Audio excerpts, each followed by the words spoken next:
You can see it right here. This carpet is nasty, dark spots, ground in dirt, old smell, and the fibers are all matted down like they have been stepped on for years. Most people would look at this and say, that is done. You need an extractor, or you need to rip it out and replace it. But do not worry. We have cleaned stuff just like this with hot water, a brush, a little homemade cleaner, and a regular wet-dry shop vac. Nothing fancy. So the real question is this dirt permanent? Or is it just trapped down deep where a normal vacuum never had a chance? Before anything gets scrubbed, the first thing to understand is why regular cleaning never touched this mess. Now, the way we do this is real simple. We have done it for years on ugly carpet and seats, and it works just fine. You are going to see how to get the dirt loose, get it floating in water, and pull it back out. That is the part people overcomplicate. It is not magic foam. It is not some fancy machine. It is cleaner, hot water, a brush and suction. That is it. You are going to need some Oxy-style cleaner, plain dish soap, rubbing alcohol, ammonia window cleaner, hot water gloves, a brush, a shop vac, a crevice tool, duct tape, and clean rinse water.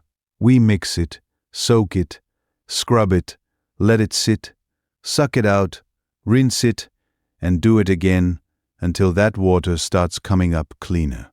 But if the mix is too weak, nothing happens, and if it is too sloppy, you just make wet dirt soup. Now, for the cleaner, grab a jug or any container that holds enough to shake around a little.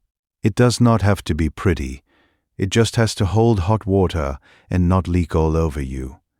First thing in, 1 full scoop of oxygen cleaner or one of them odor blaster powders. I love this stuff for nasty carpet because it helps with stains and that old sour smell that gets trapped down in the fibers. Then add plain dish soap, about 2 to 4 tablespoons. Do not get fancy here. The dish soap is what helps cut that greasy dirt from shoes, food, coffee, whatever has been ground into that carpet for years. Now add about 3 tablespoons of rubbing alcohol, then around 6 tablespoons of ammonia-based window cleaner. After that, fill the rest with hot water and mix it up, just like that. And of course, use your head with this. Wear gloves. Do not splash it in your eyes. Keep the doors open.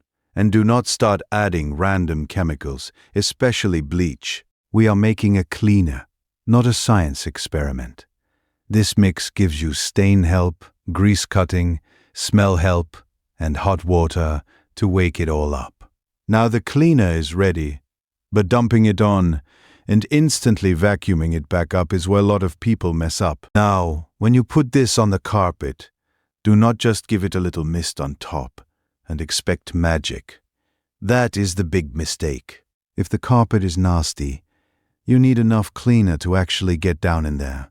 So pour it on the bad spots, not a whole swimming pool, but be generous. Hit the dark stains, the foot areas, the places where the dirt has been packed in for years. You want it wet enough that the cleaner can reach the grime, not just shine up the top layer. Then take a small brush and work it in. You are not trying to rip the carpet apart. Just open them fibers up a little, back and forth, small circles, whatever gets it moving. Look close and you will see the color start changing. That is the dirt waking up.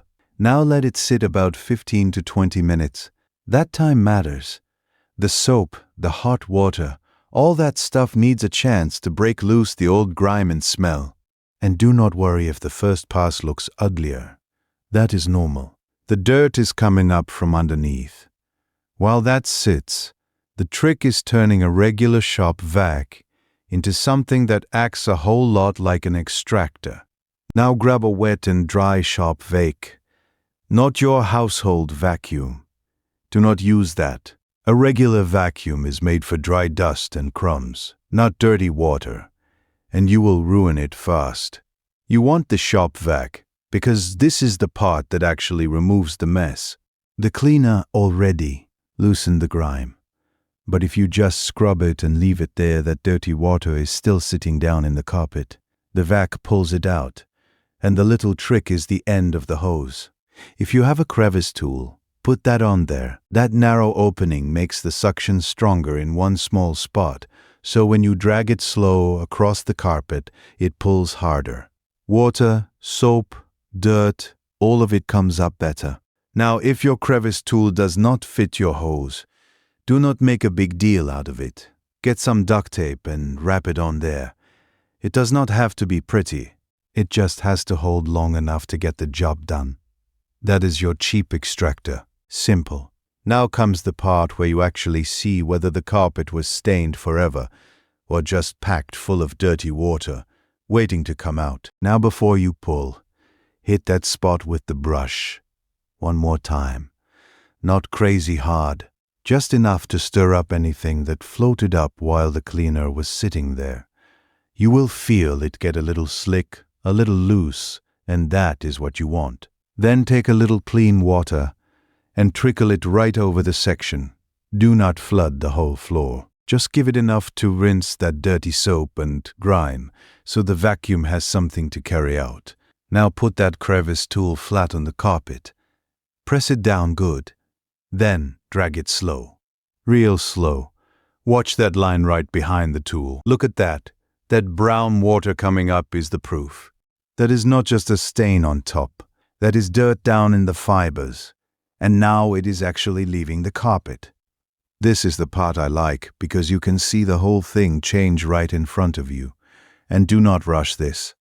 Fast little swipes look like you are doing more, but they leave too much behind. Slow passes, overlap each line, and let the suction work. Water, cleaner, dirt. Pull it out. Just like that. But one pass is not the finish line. Because the nastiest carpets almost never give up everything the first time. Now once you make that first pull, look at the water in the vac, or in the clear tool if you have one. If it is still dark brown, you are not done. That carpet is still holding junk down inside it. So do it again. Spray a little more cleaner on the bad spots. Floorboards, seat edges, cargo area, wherever shoes, drinks, pets, and all that mess sat the longest. Let it work for a minute. Scrub it lightly, then rinse it with a little clean water and extract it again. Not harder, just again. That is the part people miss. They think more pressure fixes it. But on older carpet and cloth seats, if you go wild with the brush, you can fuzz the fabric up and make it look rough. Patience works better than force. And of course, every pass should tell you something. First pull might look like coffee. Next one looks like weak tea. Then it starts getting lighter. That is how you know you are getting close. You do not need a big professional machine for that.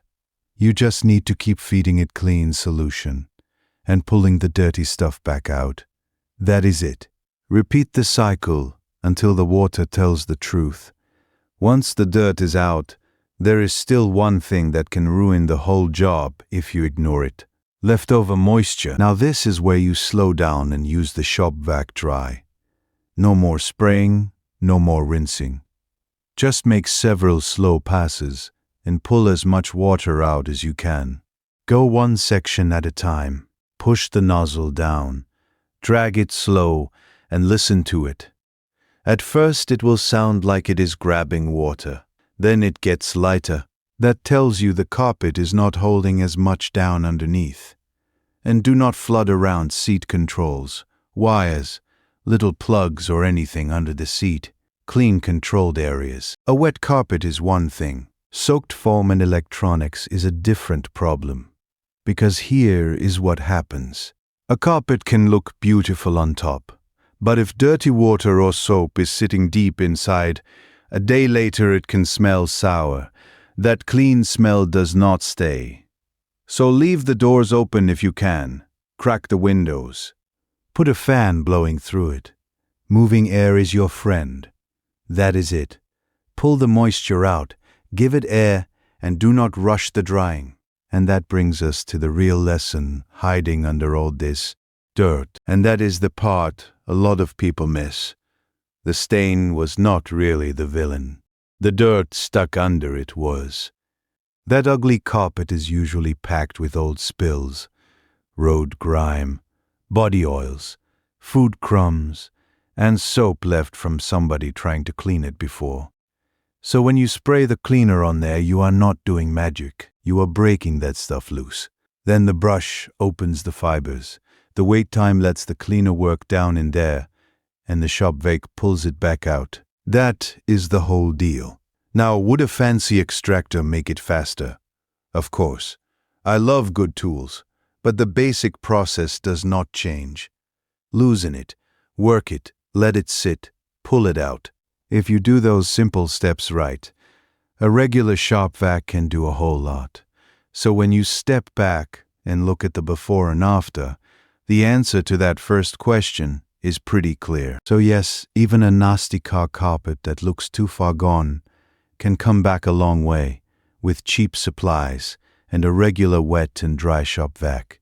That is it. That is the method. Mix your cleaner. Soak the carpet or upholstery. Good. Scrub it down into the fibers. Let it sit a few minutes. Then extract it slow with the shop vac. After that, rinse it with clean water. Pull that back out, and if it still looks dirty, do it again. Do not rush the last part either. Dry it all away. Open the doors, use a fan. Park it in the sun if you can. You do not want all that moisture sitting down in the padding. And before you go after the whole seat or the whole floor, start with one small test section first, especially if it is older upholstery, delicate fabric, or something you are not sure about. Try it in a corner, see how it reacts, then keep going. You do not need fancy tools to fix an ugly problem. You just need the right process and a little patience. Now drop a comment and tell me the worst thing you have ever had to clean out of a car carpet. Thanks for watching. That is it.